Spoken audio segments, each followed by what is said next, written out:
Assalamualaikum warahmatullahi wabarakatuh. Selamat datang di video kali ini bersama saya Karen Azahra.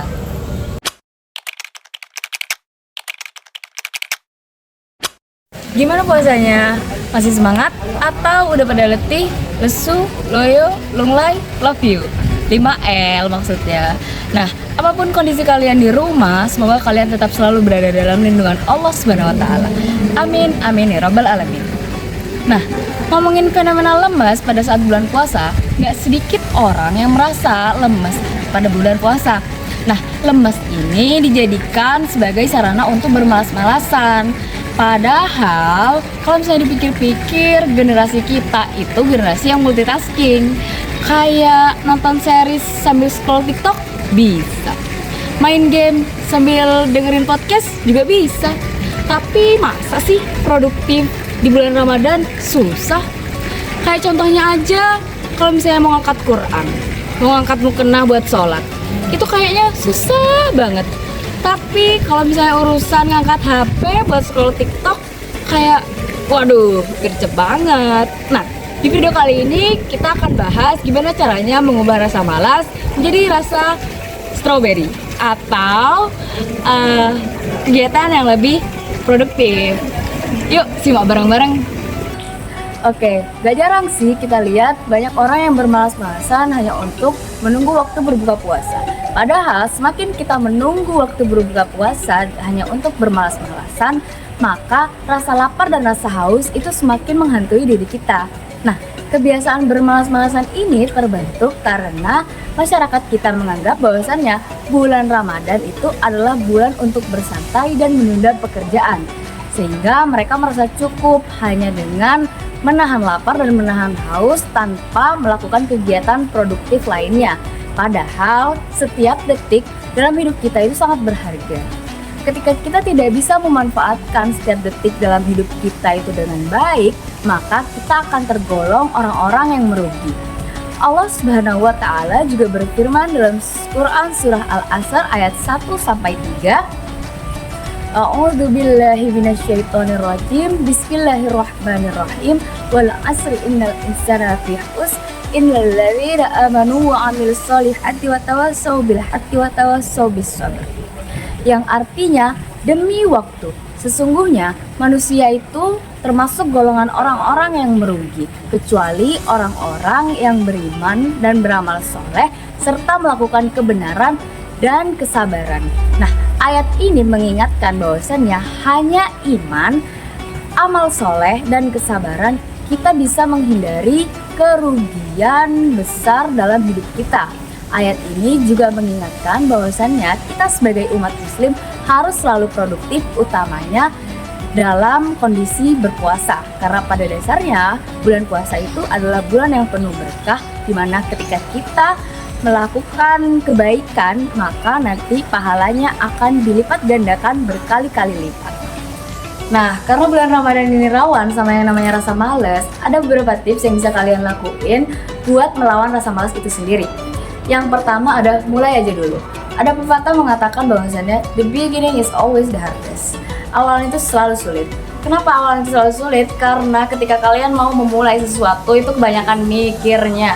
Jadi gak mulai-mulai. Jadi agak ada yang kalian lakuin gitu.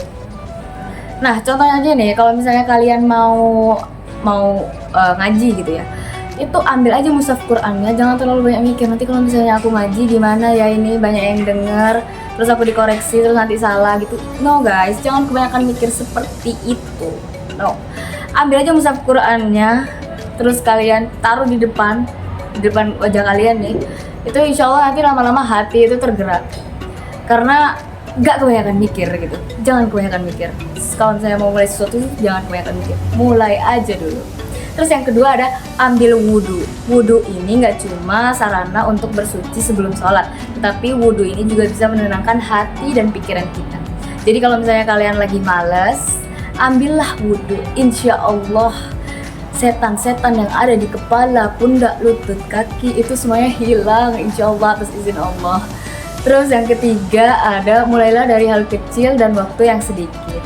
Kalau misalnya kalian baru memulai gitu ya, jangan terlalu muluk-muluk gitu, mau memulai yang bom gitu.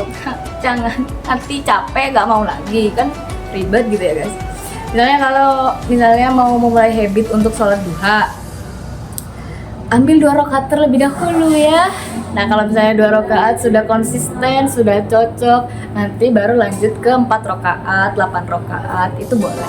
Khawatir kalau misalnya tiba-tiba gak pernah sholat duha, terus sholat duha 8 rakaat, besoknya nyeri pinggang, nyeri paha, gak mau sholat lagi, begitu kan.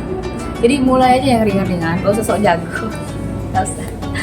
Nah, ada beberapa tips juga nih kalau misalnya kalian malas ibadah, mager buat sholat. Nah, tipsnya itu adalah kalian itu pahami dulu keutamaan dari ibadah itu sendiri. Jadi, kenapa kalian sholat, kenapa kalian puasa, kenapa kalian bersedekah, itu searching di Google, di TikTok, di Twitter, di Google Maps kan. Itu searching aja, pasti banyak itu keutamaannya untuk dunia dan akhirat. Sehingga ketika kita udah tahu keutamaan dari ibadah itu, kita tuh merasa lebih termotivasi dan lebih ringan dalam mengerjakan ibadah tersebut. Maka dari itu, jangan bosan-bosan buat searching pengetahuan yang emang positif dan berguna bagi kehidupan kita. Nah, setelah tips-tips rasa malas ini kalian coba di rumah atau di mana saja gitu kalian praktekkan.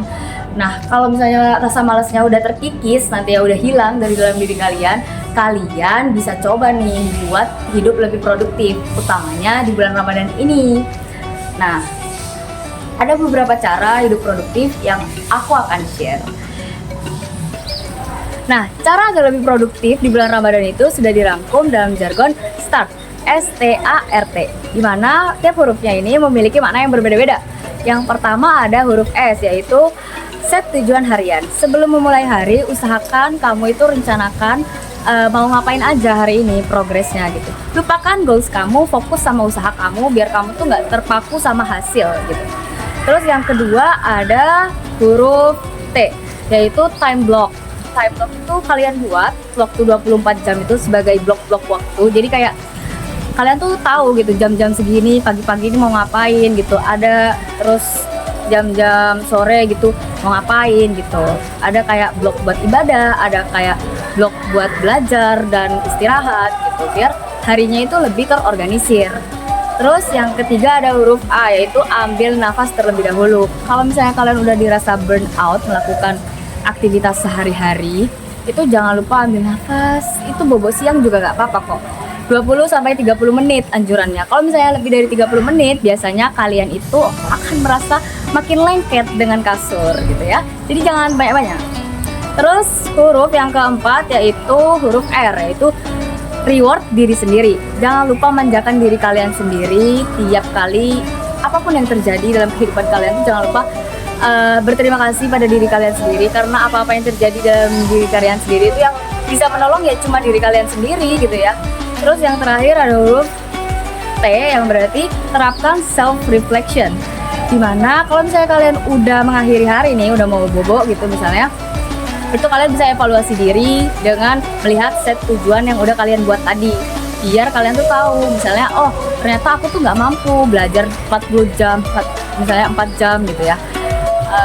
Jadi kapasitasku tuh segini gitu, biar kalian tuh bisa berkembang ke depannya gitu. Nah, setelah kalian melakukan start ini, udah rutin dilakukan, udah nyaman, udah konsisten, insya Allah hari-hari kalian itu akan menjadi lebih produktif. Nah, start ini juga jangan hanya kalian lakukan di bulan Ramadan, tetapi di bulan-bulan lainnya juga, supaya kegiatan kalian itu lebih terorganisir ke depannya gitu.